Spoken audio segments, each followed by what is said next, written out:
Thank you so much to all of you who could brace the very early walk here and getting into FAO so early in the morning for this session. We really do appreciate you taking the time to join us. So good morning, good afternoon, and good evening to all of you who are joining us from here at FAO headquarters in the Iran room, as well as across the globe. We are so glad to have you for this very interesting session. And I think the World Food Forum Flagship Week last week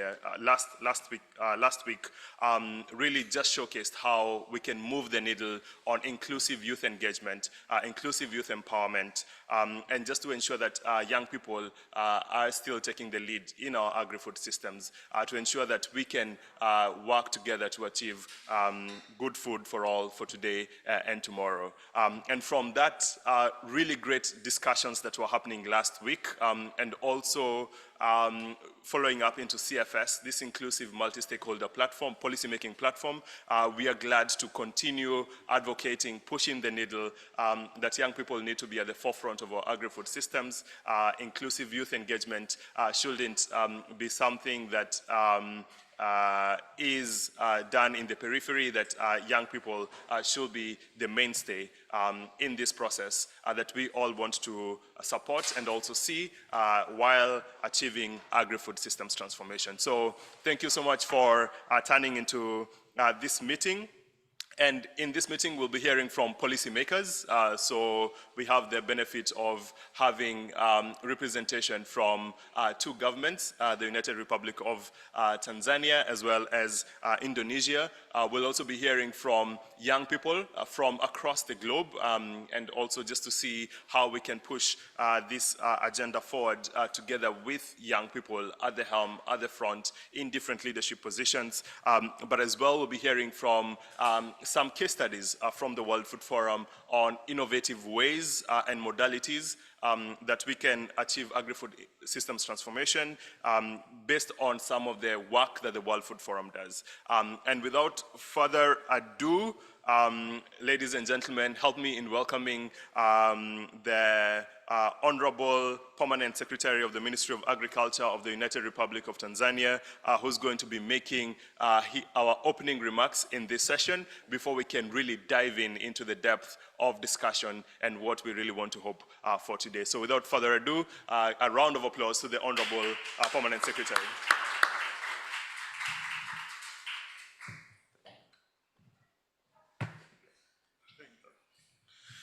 Good morning, everyone. How are you? It is my pleasure standing before you this morning, and I'm sure everyone have the energy to have the conversation about our youth, about our future, and about our well-being for Africa, for the world, and for the future of this globe. I'm from Tanzania, as I introduced earlier. And in Tanzania, it's one of the countries where more than 34.5% of our population is youth. It's a youthful country, I can say. And this is the experience to many African countries, because according to the World Population Statistics, it's in Asia and Africa, for the last 10 years, we have experienced steady increase of population, steady increase of birth rates. And speaking of the birth rates, you are speaking of the youthful population. While the rest of the world, we are experiencing the aging populations. Currently, the estimations show that by 2030, we'll be reaching 8.5 billion. And from Africa, we'll reach 1.5 billion. From where I come from, our population currently is 61.7 million, expecting to reach 79.8 billion by 2030. So everywhere we are experiencing increase of population. And as we are experiencing increase, that means we need more food. For Africa and for Tanzania specifically, we have decided to come up with the youth project. We have named it Building a Better Tomorrow project. In 2022, we were instructed by Her Excellency Samia Suluhu Hassan, when she assumed the power, to come up with an innovative project to include youth in driving seat for the transformation in the agricultural sector and food system. And we conducted a study. The study, we had at least 50 expertise, and that include youth who were not in agriculture, youth who were participating in agriculture, academia, politicians, and normal farmers. And the study took at least 6 months, asking youth, okay, we have the land.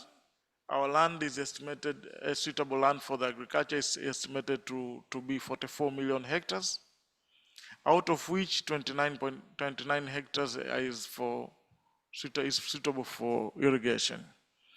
But youth were not interested with the farming. They are not interested with agriculture. So we asked them, why? And they came up with 4 answers, if not 5.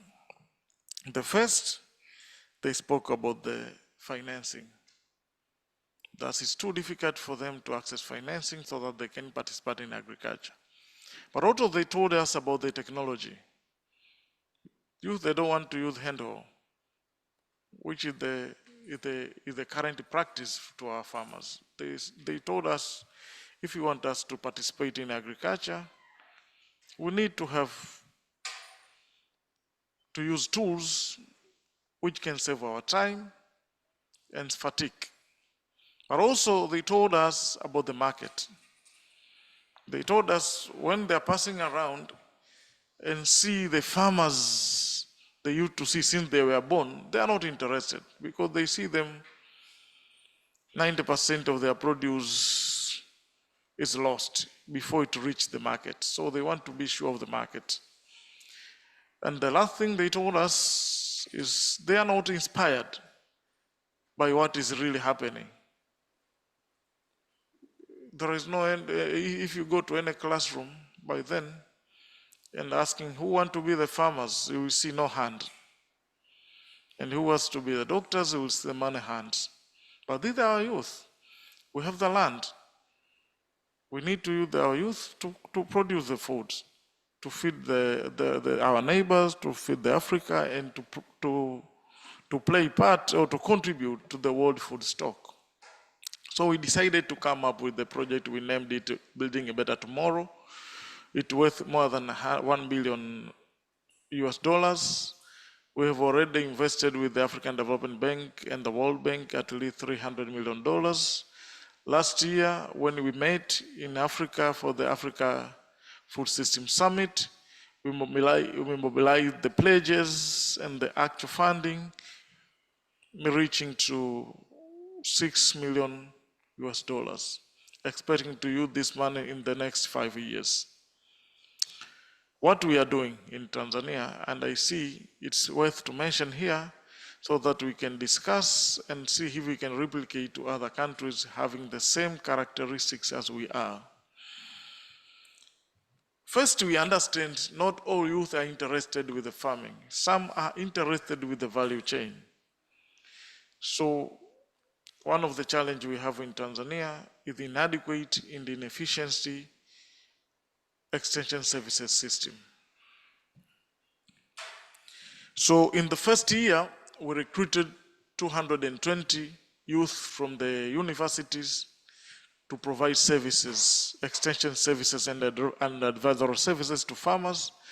And we have entered into an agreement with all off-takers. We started with the cotton. These youth are being paid by the off-takers, by the private sectors. And we have experienced double productivity in cotton because we see those youth want changes, want to create a memory, and want to create a legacy. So they are working day and night to show that we can do better than those who were found there. But also we have created another platform. We have allocated more than 200, we have already acquired more than 200 hectares. We are allocating this from 5 to 10 acres to a youth. We are providing with the technology, market, but also we are supporting them with the technical expertise. And currently we do have 600 youth in place who are participating in agriculture. And this to that group who are interested with the farming. But another area is building capacity of youth on providing pesticides and advisory service to farmers. We are now finalizing a system because we have found that we cannot employ everyone we want according to the demand of our farmers. But we do have youth who have the expertise, they have graduated from the universities, and farmers, they don't have a problem to hire them if there will be a platform to access them. So we took advantage of let me give you an example, of the Uber platform. We developed a system like a Uber that we are now registering youth who are not employed, but they are graduated. We are giving them training for 2 weeks, and we are registering them to the digital system. So if a farmer wants a support or an advisory services, they can enter into the system, request who is nearby, and the system will show who is nearby. Then can request, provided with the service, and pay them directly. It is estimated that once this system will start operating in the next 2 weeks, we'll be having a lot of youth participating in agriculture and supporting the farmers. And the preliminary studies show that these farmers are more than ready to pay for the service. But another area which is worth to note is we are now at the final stage of establishing an incubation center, which will be in our capital, Dodoma, the newest established capital. This incubation center will be to provide a platform for youth to come up with the technology, with any technology and innovation, and we are allocating some resources like startup package for those which seems they'll be having a huge multiplier effect to our youth. These are the few we are trying to do. But we do understand we need to solve the challenge of having, it's an opportunity of having a huge group of youth, but we need to solve a challenge of improving their quality, to create a knowledge, to create a platform, but more important, to make sure that we are creating a system for youth to earn money in the shorter time, because the experience we had, most of the youth, they are not interested of maybe cultivating a crop which will take 5 years to get the money. They want 3 months. So in most cases, when we asked them, they told us, they are more interested with the horticulture produce. And that is what we are practicing in Tanzania. Horticulture, sunflower, 3 to 4 months, they are getting their money, looking for other opportunities, or continuing with that in that line. So without further ado, I think it is important to share what we are doing in Tanzania, understanding that other countries are doing or having, they do have their own initiative trying to change the direction, their narrative, and trying to change or to reverse the trend. So we are here in Italy today, this morning, as the students to listen to youth, but also to showcase what we are doing in Tanzania. So maybe it is being done in other countries, and what are the basic practices to make sure that we can employ, so that we can realize efficiency in what we are doing. So much, thank you so much for these few minutes I have been granted. Asante sana. A round of applause.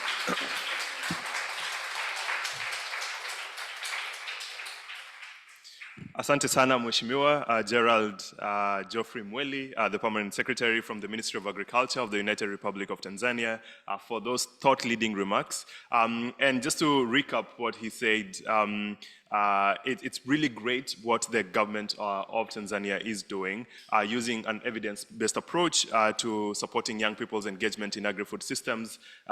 Through this evidence-based approach led to the formation of this Building Better Bridges for Tomorrow strategy that is also incorporating students who are studying agriculture and enabling them to engage in the agri-food sector as laborers, also using financing, technical assistance, and providing youth with the land for those who want to get into agriculture. But also using incubation and innovation as one of the tools and packages to support startups to be able to grow. So we really do appreciate your thought-leading remarks and your thought leadership on this area. And yeah, as you mentioned, that this is a great place for you to share these best practices, and I hope quite a number of other governments, FAO members can be able to follow suit on the pioneering work that your government is doing. So with this, another round of applause to the Honorable Permanent Secretary. And now that we've had a government perspective, I think it will be very good to hear two of our young leaders who are here together with us from the World Food Forum Youth Policy Board. And without further ado, help me in welcoming to stage Audrey Wong. And as well, we have Celia Boogers, the World Food Forum Youth Scientist Group member, who will also join us here, just presenting a few activities, especially based on the Young Scientist Group report. If you can just join me here, that would be absolutely amazing as well.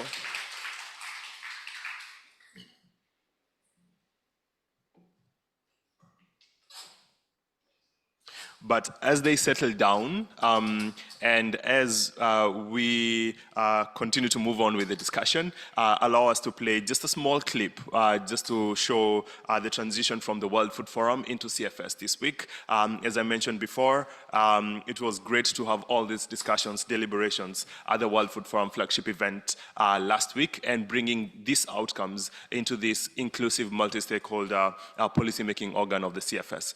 So without further ado, we can turn our eyes to the stage.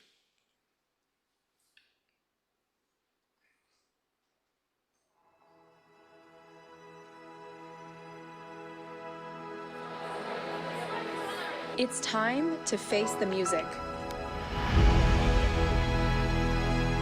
Our agri-food systems need transformation.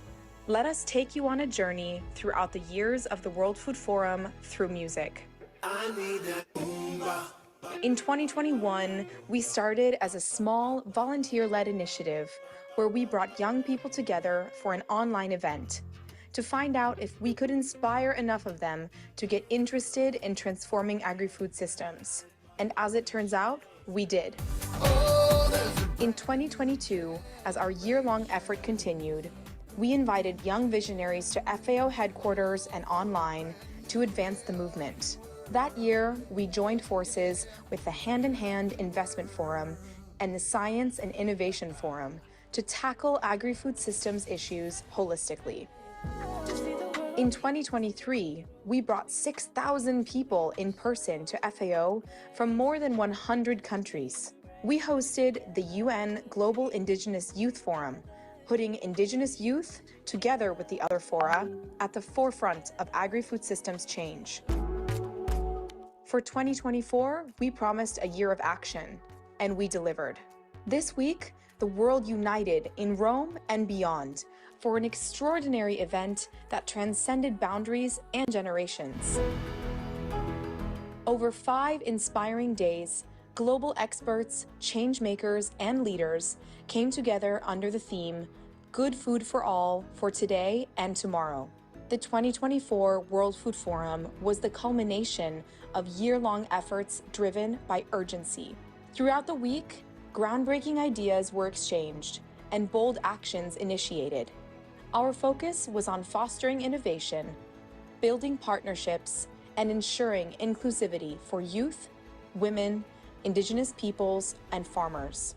Young leaders from across the globe convened 25 youth assemblies to present actionable policy recommendations and showcased over 50 youth-led innovation projects. They collaborated with 25 national chapters and engaged in intergenerational dialogues to amplify their voices. Scientists and innovators shared advances in agri-food technology, from sustainable food sources to breakthroughs in artificial intelligence. Investment leaders, governments, and the private sector came together to fund initiatives transforming agri-food systems. Through the high-level Rome Water Dialogue on water scarcity in agriculture and the Global Family Farming Forum, we opened doors for even greater global cooperation. We celebrated culture, recognizing that good food is about more than just nourishment. It's about diversity, nutrition, affordability, and safety. The 2024 World Food Forum demonstrated the power of unity across sectors and cultures.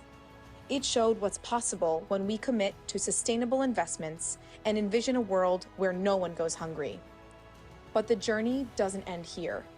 The work of the World Food Forum will continue globally as we transform how we produce, distribute, and consume food, not just for today, but also for tomorrow. This week, we took action for a better food future. Now, we continue the journey together.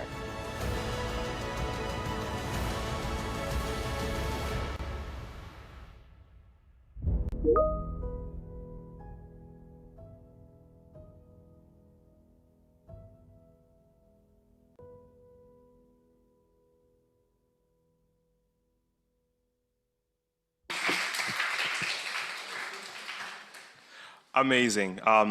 And now, stuck from last week, where we had this very great, insightful deliberations, discussions, innovation sessions, and the likes, we have one of our Youth Policy Board members who will introduce herself and also share some of the outcomes from the World Food Forum flagship event, but also to highlight one of the key outcomes of the Youth Assembly, which was coming up with this Global Youth Action Plan, and also see how this connects to the CFS policy recommendations. Without further ado, Audrey Wong, the floor is all yours. Hi everyone, my name is Audrey and I'm currently a part of the Youth Policy Board, and I'm excited to have this opportunity to share with you a little bit more about the work that we have been doing and some very exciting things that's coming up. So as Youth Policy Board this past few months, we have actually been working on, of course, first is to organize the regional as well as thematic assembly at the flagship event, which is a great success. But another big thing that we worked on is actually the Global Youth Action Plan. Currently, at the Youth Policy Board, we have 6 different regions, and each region has identified a policy priority.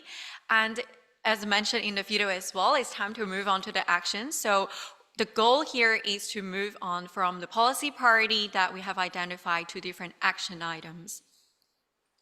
So we move on to the next slide. You can see that, for example, for Africa, currently they're working on supporting smallholder families, Indigenous people, women, and young farmers.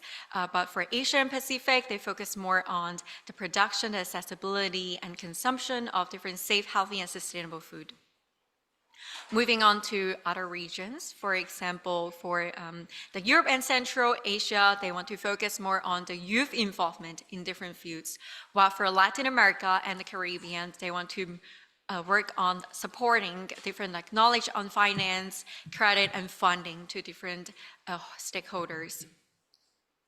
If you look into Near East and North Africa, they're currently working on improving life and work conditions for rural people, particularly the minorities in agri-food systems, while for North America, which is where I'm from, we are working on a closed-loop supply chain, mainly on food waste. And for each of this policy priority, we have around like 2 action items. So if you want to know more about what we're doing, definitely stay tuned.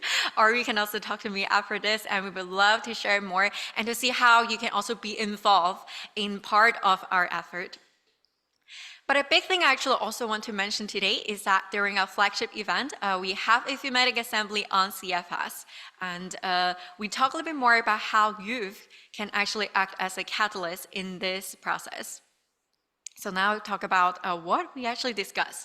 For this thematic assembly, we start having like a keynote address, and then we move on to a panel to talk a little bit not only about the concept, but also different examples, different initiatives that young people have been doing to really learn more about how can we actually be a part of CFS. And other than this panel and this discussion, of course, one big thing we always love to do is actually to hear from the participants. So we have breakout rooms, actually 4 breakout rooms to learn more from them. The first one is mainly focused on the national chapter that the World Food Forum has, which they kind of do more local actions, as we know that it's an important part when we localize the ideas. The second one is purely on the policy recommendations we have when it comes with reducing the inequalities in food security and nutrition. The third one, talking about the role of youth in strengthening the policies, and the fourth one is on best practices. And of course, at this point, you will want to know what exactly we talk about in each of these breakout rooms. So in the next slide, there are a lot of very similar themes that we actually identify in different breakout rooms. One thing I realized is that when it comes to challenges, a lot of people talk about the knowledge, the lack of knowledge. People need to know what exactly this is and what is going on. And other than that, is also about the interest. So first of all, you need to know, but you also need to have the interest in this topic in order to continue to raise awareness, which a lot of participants mentioned that, and also about the importance of education, about how there should be more investment in education in this area. But on top of that, the infrastructure to actually reduce food waste or to protect people from food insecurity. And another big thing will be having different stakeholders actively participate in the discussion so that we can learn from each other, but to also see different initiatives we have. As here, we're really focusing on not just the short term, but a main thing here is something that is more local, but also long-term and resilient system. And if we move on to the next slide, of course, role of youth, right? So what do we do here as youth, right? We think that we need to continue to invest on modernization of the concept, and of course, raising awareness. But other than just raising awareness, one thing we also need to see is actually there are people from rural area. We need more rural development as well when it comes with food security. And a lot of times we mention about best practice. So what exactly is best practice, right? Because maybe for different people, they come from different backgrounds, best practice means different things for them. But looking at different issues that I have mentioned, some best practice when it comes to youth is that we're very passionate about getting involved with this space, and we would love to be a part of like different policy or decision making or discussion. And we wish that there would be more support in education or like finance.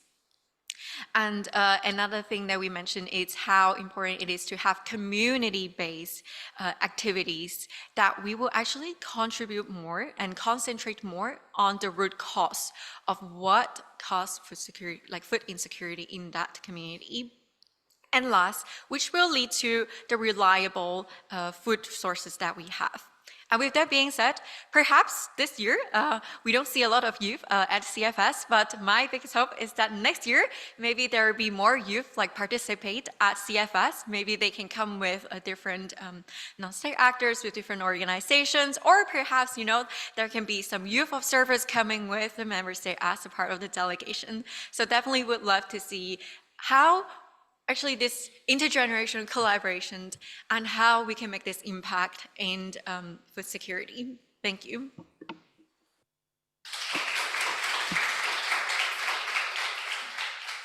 Definitely, we concur with you that we need to keep advocating and pushing the needle for more inclusive youth engagement in all platforms, including in this very platform.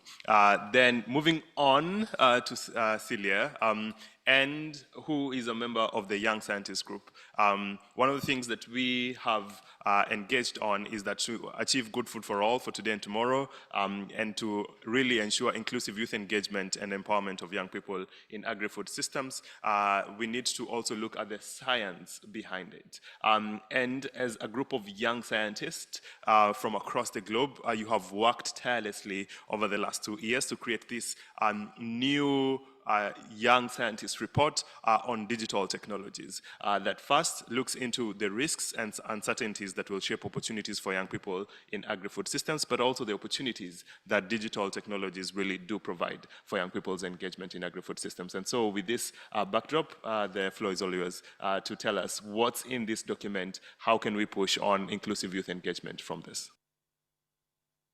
Thanks a million for that introduction. Indeed, this is the report that we have written, but let me first introduce myself. I'm Celia Burgaz. I just finished my PhD in food systems. And actually, I'm part of the Young Scientists Group, which is a group of 14 scientists from all over the world. We started already in 2023 as a group to decide.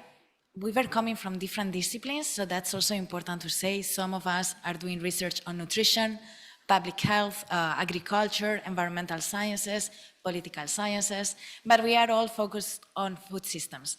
And we decided that we needed to write a report because that was part of the contribution that we wanted to do for the World Food Forum, and it had to be something related to transforming agri-food systems.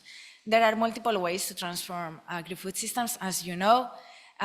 We decided to focus on digital technologies for two main reasons. The first one is because we realized that lately there is a lot of innovation and technology happening around agri-food systems, and there is an increasing amount of infrastructure, technology that countries are investing on.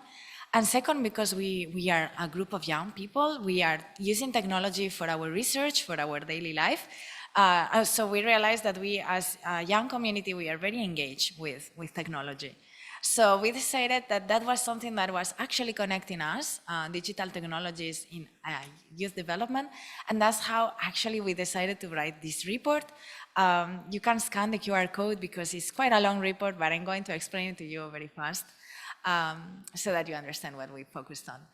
First, we started doing a literature review to see which type of technologies are being used by youth, how they are engaging, and which type of digital technologies there are right now for agri-food systems transformation. So based on that, we also provided case studies of different technologies that have been developed by youth and that are being used by youth. When I say youth, it's usually people under 35.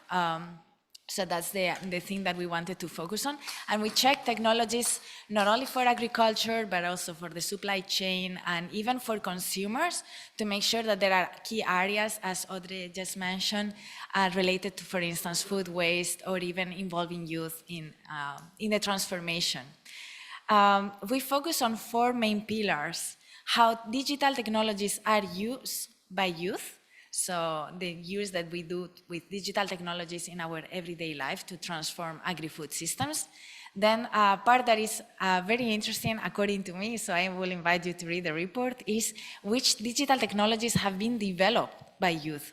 So there are some great examples of digital technologies and initiatives that are out there to really transform the food systems, from startups and ideas from researchers and also youth communities. So I will invite you to check that. Then the third one is how digital technologies have attracted and involved youth as part of changes and projects. And the last, how digital technologies can help to involve youth in part of the discussion for policy making. And this is something that we are all involved on, the Youth Policy Board, all of us, the young scientists, we are using digital technologies in our daily life to actually make sure that we can collaborate together across oceans.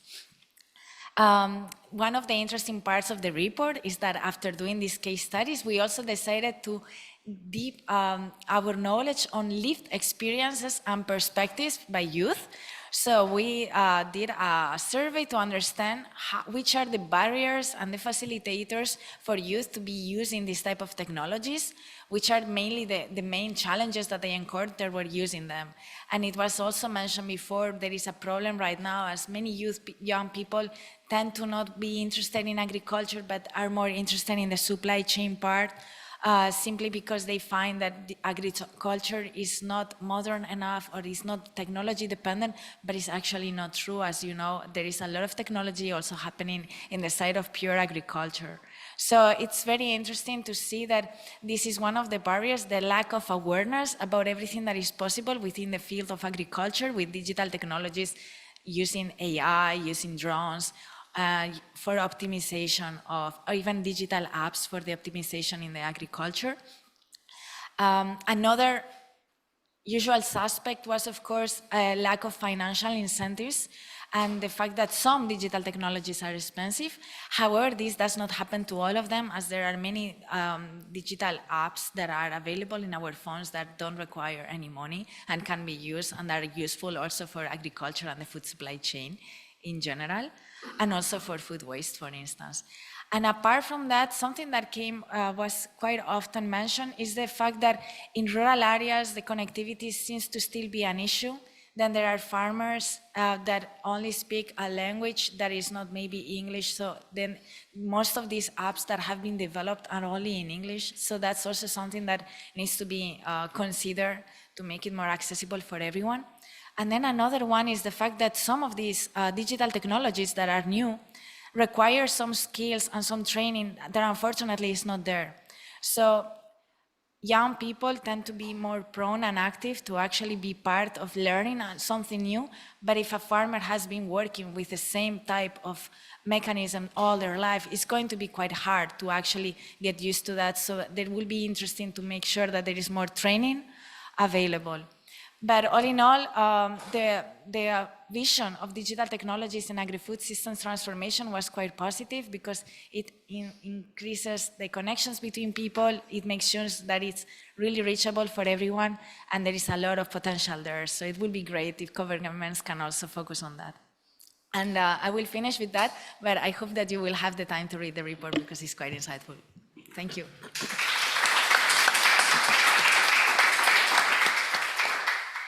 Thank you, Celia, for that. One of the things that I really like about this report is that young people have started to own the space and to write and provide evidence on how they will want to be engaged in agri-food systems.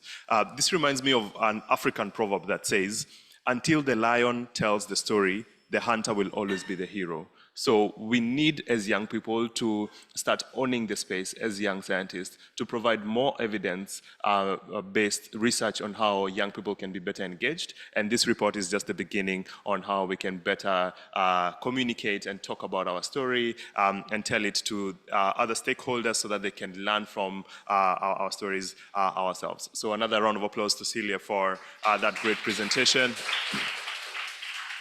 Thank you so much for making it very brief, very enticing, very appetizing. And I think this really makes us want and give us the urge to really get a deep dive into this report. And I think the QR code was up on stage. So if you want to read more about this report, you can just scan the code and really enjoy the great work that has been done by the 14 young scientists from across the globe. And with that, thank you so much to Audrey and Celia for those reflections. And a round of applause, ladies and gentlemen.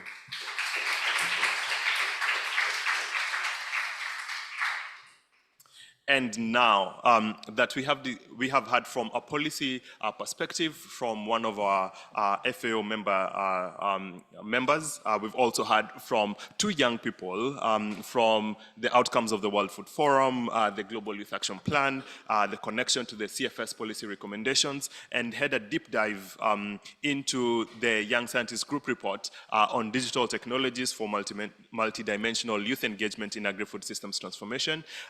It will be good for us to think about the next step into this. How can we enable inclusive youth engagement and empowerment in agri-food systems transformation? And we have 3 case studies on 3 different ways in which we can be able to do this. And without further ado, help me in welcoming to stage 3 of our panelists for this session. From the World Food Forum Education Track, Leticia.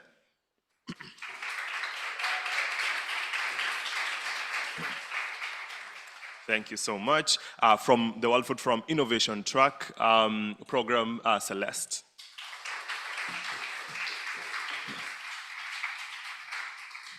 And from the World Food Forum National Chapter in Argentina, can we have Stephanie as well?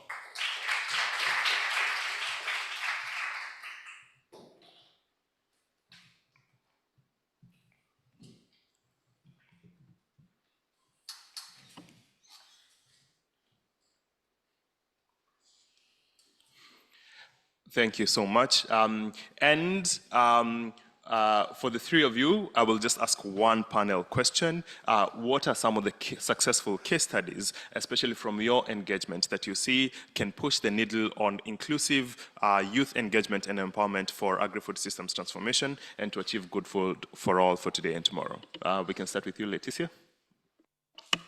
Thank you, Victor. For those who don't know me, I'm Leticia Nijos, and I work at the World Food Forum and education team, leading several of our initiatives. And I think when it comes to the education team, we don't have only one case study. We have different initiatives going on throughout our program that really aim to inspire and provide education tools for young people that want to engage in agri-food systems transformation.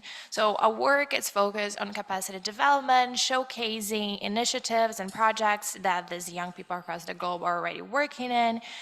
And these elements that we have include our Youth Skills Hub, our AgX Fair, our Educators Network, the Young Scientists Group, the Policy and Deliberation Challenge, and the Youth Towards Zero Food Waste campaign. And each of these elements, they really highlight the interest of young people in engaging with sustainable transformations of our agri-food systems. And on the capacity development front, we have launched recently our For Betters Masterclass series, which saw technical offices and divisions at FAO translating their technical work into a more inclusive and engaging language for a younger audience. And this really helps to break down this barrier to youth engagement in agri-food systems transformation. And now that this is launched, we are curating a repository of these sessions that we hosted that will help to inform the future cohorts of young people that engage with us here at the World Food Forum on the ongoing work of FAO. So none of the knowledge is really left behind. We've really aimed to continue working with it and have this material present supporting young people throughout the world. And additionally, we also want to hear from young people what support they really require when it comes to starting a career in agri-food systems transformation. So to have this support be more meaningful and really tackle the issues that they face or their concerns, we have launched a needs assessment survey, and we will be holding consultations throughout 2025 to gather more information about it. And we invite everyone here to stay in touch with us if you're interested in being part of this. We really want to be as inclusive as possible and hear from you from all over the world and all age gaps. But on another part of our work, during the flagship just last week, we have launched our Agri-Food Leadership Education Program, which is very exciting because this program brings together FAO experts across the 4 Betters and also external partners to deliver a 10-month leadership program that will provide young people with technical knowledge and soft skills to develop leading advocacy projects in their communities, and will also be working to address priority issues that were identified by the World Food Forum national chapters. So 10 young people, primarily young women, will be supported through workshops, peer-to-peer mentorships throughout the year 2025. But this is only the side, let's say, on capacity development, but as I mentioned with our initiatives, we also have some of the challenges that we saw come to fruition in 2024. So moving on to that, we had our AgX Fair that showcased different initiatives and projects in the education realm for young people in agri-food systems. So on this fair, we had over 90 submissions from each sub-region. And just last week in the World Food Forum flagship, we saw the top 5 projects showcase the initiatives.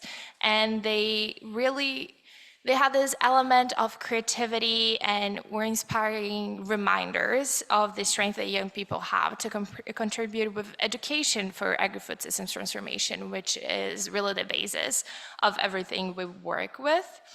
And on another front, we have launched earlier this year the first Policy and Deliberation Challenge of the World Food Forum. And we saw really talented, young, policy-oriented leaders present their policy proposals on different issues in the agri-food systems realm. So that was on healthy diets, sustainable water management, and food waste management as well. And these teams, they actually went through months of mentorship and preparation, and the top finalists presented their policy proposals last week, and we had winners bringing really creative policy solutions that tackled different issues, such as addressing healthy diets for Mozambican children, how to utilize data for sustainable crop selection, and also meat waste management. So if you're interested in learning a little more about these proposals, you should stay tuned to our social media or even contact our team, because we'll be showcasing that more on the next couple weeks. And as you can see, education is really the basis of everything we do. None of our challenges or initiatives move forward without this element of capacity development and mentorship, especially because we really believe in the power of, let's say, peer-to-peer exchange. And on this scope as well, the EU Towards Zero Food Waste campaign saw a major growth this year, because we have launched a virtual zero waste culinary series where we have engaged with chefs and experts from all over the world that showcase their traditional recipes and methods from their cultures on how to avoid food waste at the household level. But we also wanted to step in more into action in local communities. And with this, we launched the Global Youth Hackathon on food waste in partnership with Kids for SDGs. And we really engaged passionate individuals in developing innovative community-based solutions to combat food waste. And again, through mentorship, they presented those proposals, and we are going to be working closely with them to support them make these solutions into reality in their local communities. But I don't want to extend myself too much here on the work of the Young Scientist Group, as you just heard from Celia. But on the scope of the Young Scientists, I just wanted to highlight how this year-long process and the end product of the report showed the innovation and creativity really of young people to harness new technologies to help transform the way we engage with agri-food systems. And we see the passion that young people and young scientists have to combat and the issues that we currently have and really transform our agri-food systems into a more sustainable one. But as with all good things, the cohort of young scientists will unfortunately come to an end next May, but we are soon releasing a call for applications for the next one.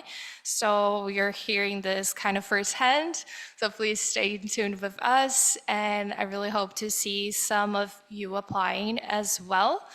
But this is just a showcase of the work that we do to see solutions and support young people with education when it comes to the sector of agri-food. And in 2024, the education program of the World Food Forum has laid a foundation for next year's and for also future generations to engage with FAO, either to showcase their work or to open doorways for engagement and highlight the power of youth and agri-food systems education. But we will continue sharing the success stories and hopefully supporting even more youth across the globe to engage with us and start their careers in the agri-food sector. Thank you.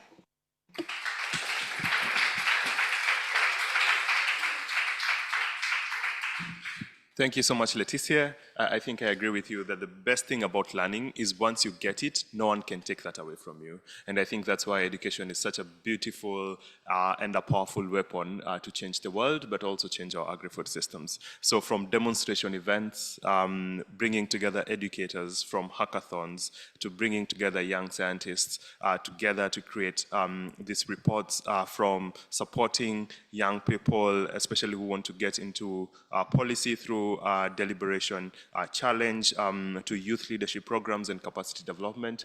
Congratulations to the great work that you are doing. And now moving on to our innovation program, and how can innovation also be one of the pillars in which can be able to move the needle towards more inclusive youth engagement and empowerment for agri-food systems. Thank you, Victor. Hello, everybody. I'm Celeste, and I lead the World Food Forum's Youth Innovation Lab. And in the World Food Forum's Youth Innovation Lab, we recognize that young innovators in agri-food systems face many and diverse challenges: access to skills, to knowledge, to finance, and other resources. They face barriers to market entry, which is never easy when you're developing new technologies, coming up against hurdles such as regulatory landscapes, which are difficult to navigate, let alone to overcome. But in the Youth Innovation Lab, we look to support and elevate and scale inclusive youth-led innovation.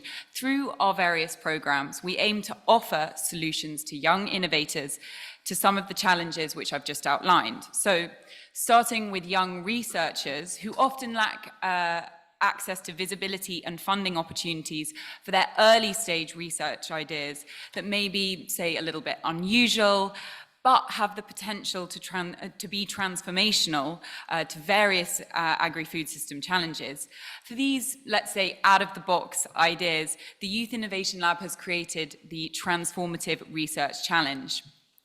And this global competition looks to unlock the power of young researchers to propose solutions to diverse agri-food system challenges. And this year's competition included research on subjects such as global One Health, the role of water in agri-food systems, food loss and waste, and plant breeding and nutrition.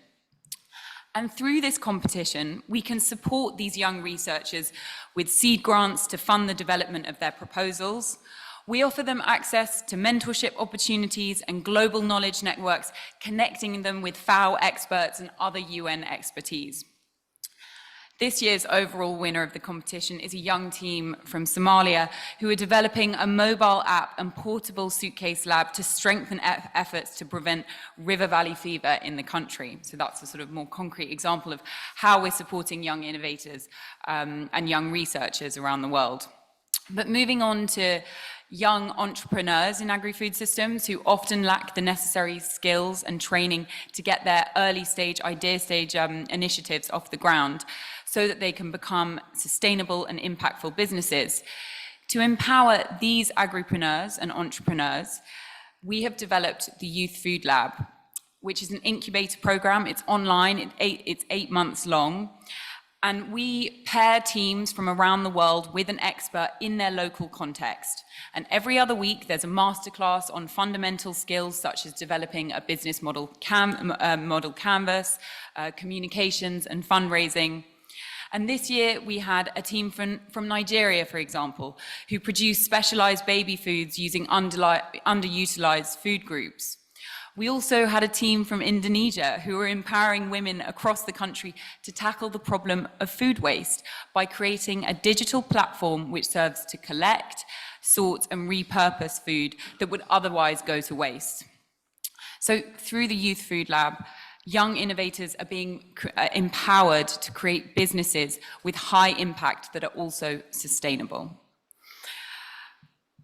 The World Food Forum Startup Innovation Awards, what we're doing is we're looking to give a platform to young leaders who are using the power of technology to drive sustainable change. There is a global open call for solutions to agri-food system challenges to which youth-led startups can apply. And to successful startups, we give visibility, investor matching opportunities, and access to global expertise. And for example, earlier this year, all of the semi-finals of the competition were given a masterclass on intellectual property to better prepare them for the quagmire that IP rights can often present. So this competition can give a boost of much needed visibility to youth-led startups with a solution that has the potential to transform lives. The 2024 Startup Innovation of the Year has developed an artificial nose that uses the power of AI to detect scents, and that means they can detect diseases in crops, but also rot in perishable goods. So as you can see, the World Food Forum Youth Innovation Lab is empowering young change makers around the world, up and down the food value chain, as part of FAO-wide efforts to create a better food future for all.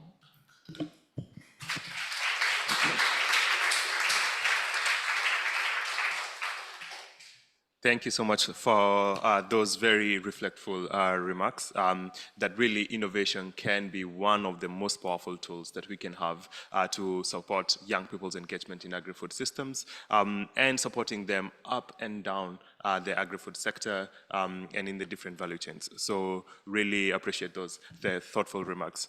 Ladies and gentlemen, I know that you are sometimes burning with questions. So if you have them, please write them down, because we'll have just a small Q&A session immediately after Stephanie has spoken for those who might have questions. And so you will have a dedicated time for that. So without further ado, help me in welcoming Stephanie from Argentina to make this great passionate remark about World Food Forum national chapters. Hi, thank you, Victor, and thanks everyone for being here this early. I hope you're well. As mentioned, I'm Stephanie. I'm the national chapter co-lead for Argentina, together with Pablo. I agree with everything that's been shared so far by the previous speakers, and about the essential elements to achieve inclusive youth engagement and empowerment in agri-food system transformation. So thanks for everything that's been shared so far. I agree also with the Permanent Secretary that innovative targeted government and programs and long-term policy support for youth engagement can create enabling environments for us to thrive in the agri-food sector.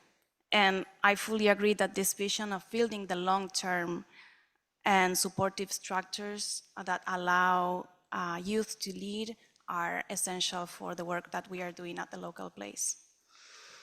To achieve good food for all, it will be crucial to elevate and finance youth-specific transformative actions that are engaging youth in agri-food systems in policy and advocacy, empowering youth agri-food entrepreneurs and researchers that are developing solutions, as you mentioned before, and also developing youth capacity to acquire skills for employment in the agri-food sector. That's very important.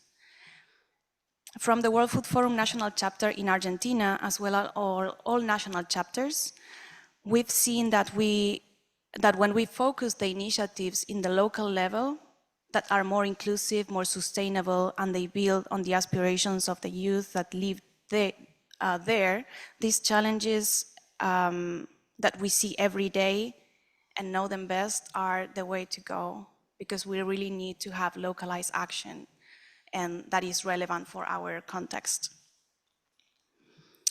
Even more, since the youth need a voice in decisions that affect their lives, the best place to maximize their participation, our participation, is at the local level. So I urge all stakeholders in the agri-food sector to prioritize this local approach and to think about not only the global but also the national community levels. Already our national chapter in Argentina, as well as other national chapters, have been undertaking local initiatives in communities or in our countries. These networks of networks, this is how we like to work with people that are already taking initiatives, and they've been doing that for years. We are mobilizing and connecting the youth in the national level and local level, unifying our efforts toward transforming the agri-food systems. Also, we are working with our FAO country offices, and we also encourage you to do it and try to connect with them, because they also have connections with the local government, and it will be easier for us to be part of the policy construction and this intergenerational construction of policies and food system transformation. One case in example that we also discussed at the Youth Assembly last week is how the national chapters can be a tool to promote the CFS youth policy guidelines that we are discussing during this week in different countries. And already with 25 national chapters and with concrete mass of youth engaged in the agri-food sector, working together, we have a great opportunity to promote these guidelines and support at the local level. Also with a focus on nutrition, food system transformation that enables fair, healthy, and sustainable food systems, and that support human and animal rights. While this is only one example, the possibility for other programs, organizations, and institutions to work with the WFF national chapters are endless. As mentioned by our fellow national chapters in the closing of the World Food Forum, join us as we shape the present and the future of the agri-food systems. Build our programs and interventions on the local youth priorities and aspirations, and also to the main stakeholders in the agri-food sector, please fund us so we can accelerate these initiatives at the local action. Thank you.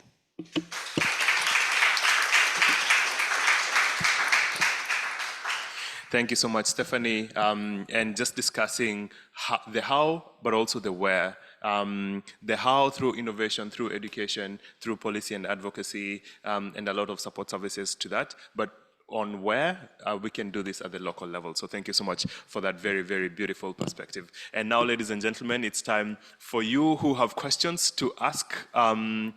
So I don't know if there's anyone who has a question. There's a roaming mic, 2 roaming mics actually, and we can be able to do so, I think, in the next very few minutes, as we are also running short of time.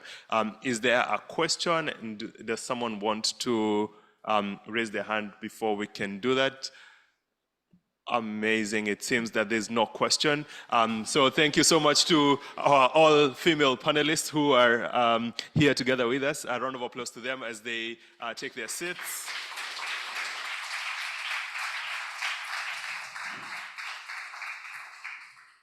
And moving from our all-women panelists, we have a phenomenal woman who's going to close the session for us. She's from the Republic of Indonesia and from the permanent representation here in Rome. And she will be taking the stage to close the session for us, just providing reflections from this session, from the last week, but also what she has for us today. So without further ado, help me in welcoming her on stage.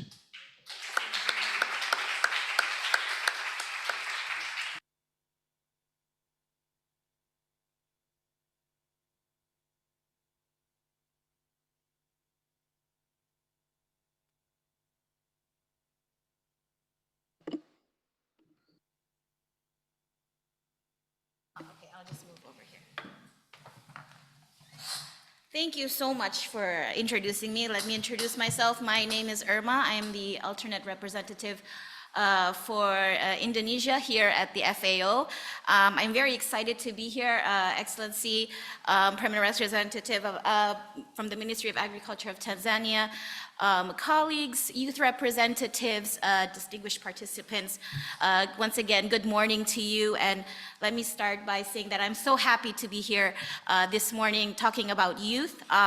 It's a great pleasure for me to give just a little bit of a reflection of what was said today.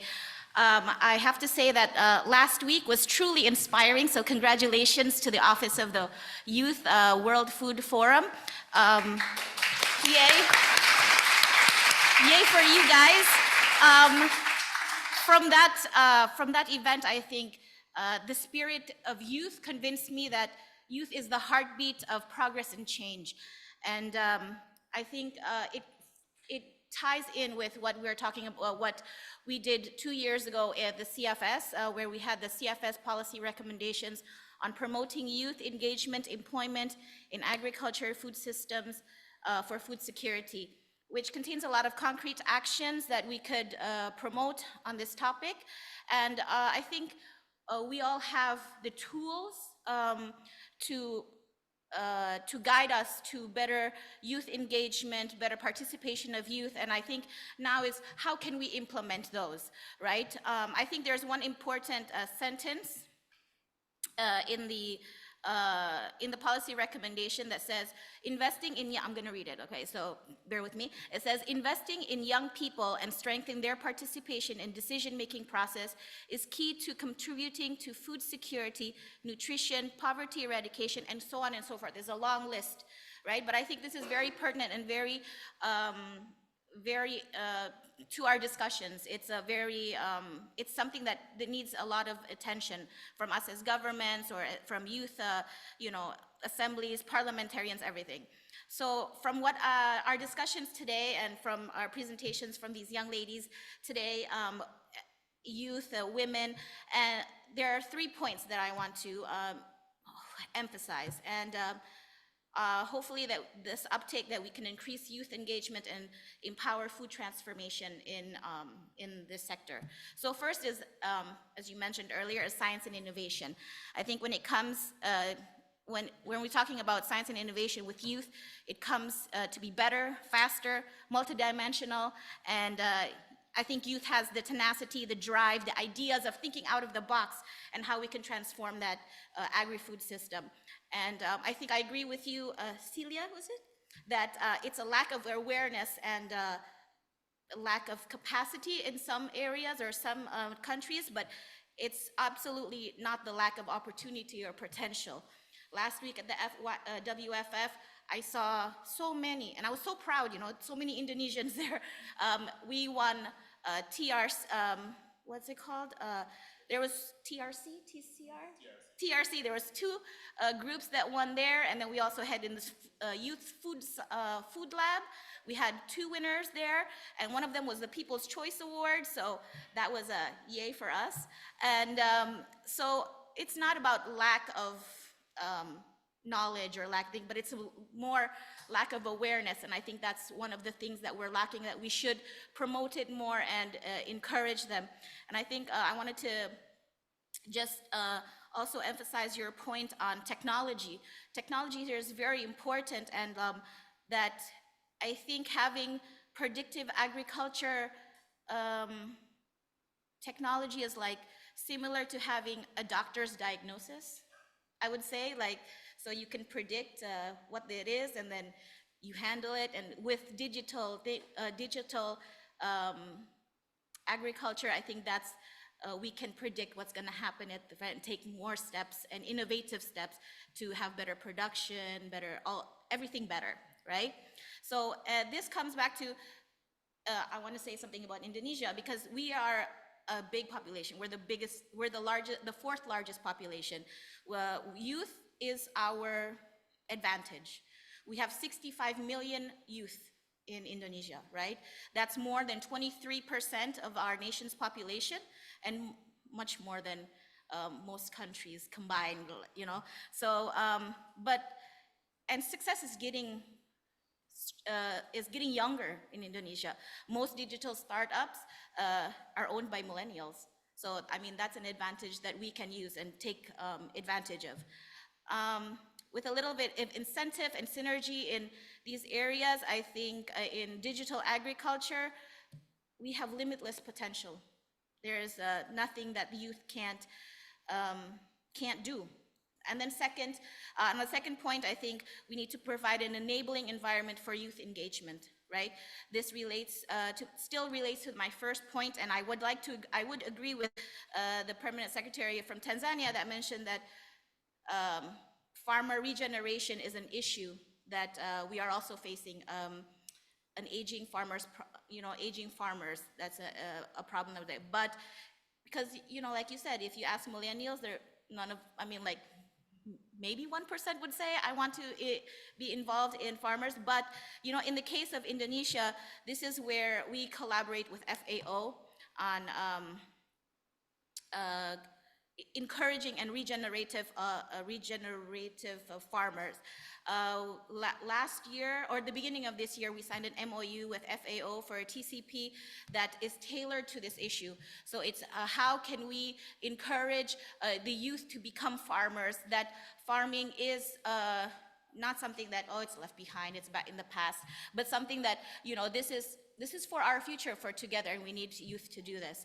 And also, just 2 weeks ago, we launched the first World Food Forum Youth Chapter for Indonesia, the first in Southeast Asia. So we're very, very proud of that, and which aims to accelerate the transformation of agri-food systems. And of course, this is something that we are encouraging. I hope that it's replicated in other places, of course. And I think the third one is access to youth and resources, be that investments, infrastructure, markets, and collaboration with RBAs and local levels. All of them, we have to collaborate with, because we're here in Rome, it's a good idea to, collaborate with FAO, IFAD, WFP, but also with the private sector. I think this is very important. Making sure that better engagement with private sectors is included in the frameworks that we're engaging in with the RBAs, and since the beginning of the process of projects, perhaps. But I think we also need to work on how these strategies are put in place on the local levels, and how we can do that.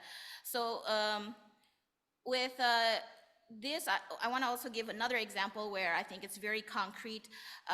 With the World Food Forum in Indonesia, this is a collaboration between FAO as well as the Executive Office of the President, as well as the Coordinating Ministry of Economic Affairs. So this is where youth is involved and engaged with policies, and they're giving inputs into our national policies relating to agriculture and the agri-food systems in Indonesia. So I think this is a very good example of how it is. And I want to let you know that how this came about was from last year. This is how impactful the World Food Forum and how the Youth Assembly was for our government. So last year in 2023, the head of the Office of the President came to the World Food Forum, and he was so inspired by closing he was asked to close the ceremony.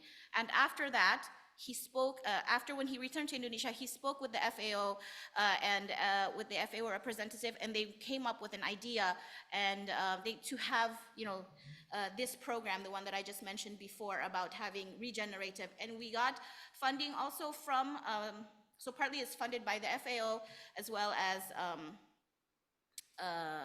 the government of Indonesia to have this regenerative project for farmers. So it's a concrete project that came out of our visit and our high officials' visit to the World Food Forum. And so I think it's our commitment to advance initiatives focusing on youth empowerment coming up next year with the WFF Youth Chapter.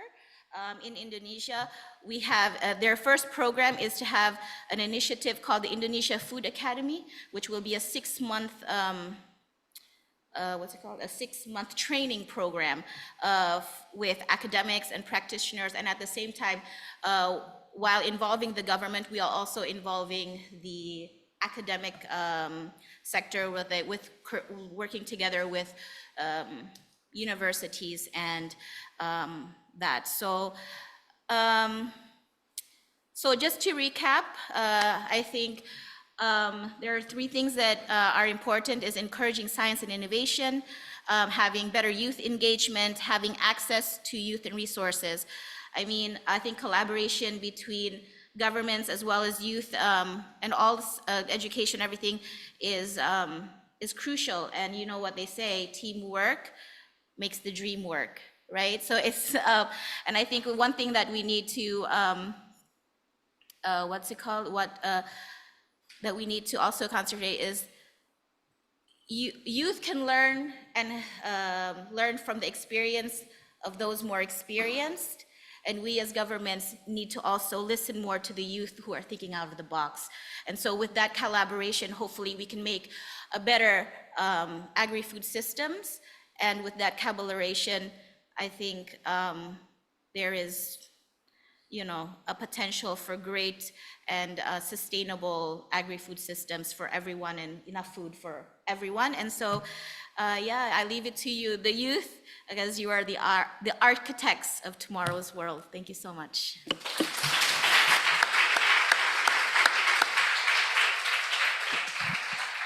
Thank you so much, Elma, the alternate permanent representative of the Republic of Indonesia to FAO and the RBAs. We really do appreciate those great remarks. Just to conclude what you just said, you said teamwork makes the dream work, and today is just one of the great examples for that. Thank you for your government as well for taking initiative at the World Food Forum, taking all of this also into successful programs and concrete engagement that is following up in Indonesia, including with the World Food Forum National Chapter as well. And so, ladies and gentlemen, today we've just gone through quite a number of aspects. We've learned about the key issues, trends, and uncertainties that are shaping opportunities and risks for young people's engagement in agri-food systems, including through the digital world, but also through artificial intelligence. We've also explored effective pathways to elevate inclusive youth engagement and empowerment through much more systematic mainstreaming and operationalization. We've also learned about some successful case studies that were presented here by the different panelists on global policy recommendations on how we can continue promoting the CFS recommendations on promoting youth engagement and employment in agri-food systems. And we also have identified some very good strategies, some great modalities for which we can foster multi-stakeholder collaboration and partnerships for scaling up successful initiatives. And now, to conclude this, I know I've already provided 2 proverbs from Africa. Let me just close with one that goes also with what Ms. Emma has just said. It's from Ethiopia, and it says, "When spiders unite, they can tie up a lion." The challenges that we are facing as the globe and our agri-food systems are very big, are very challenging, are very monumental. But all of the efforts that were done last week, the efforts that we continue to do today, and that we are doing right now, can continue pushing the envelope, especially on ensuring inclusive youth engagement and empowerment for agri-food systems transformation. So thank you so much for waking up very early in the morning to be here together with us, for spending the last 75 minutes together with us. We couldn't be much more appreciative of this. And so with this, do have yourselves a great rest of the day and a great rest of programming.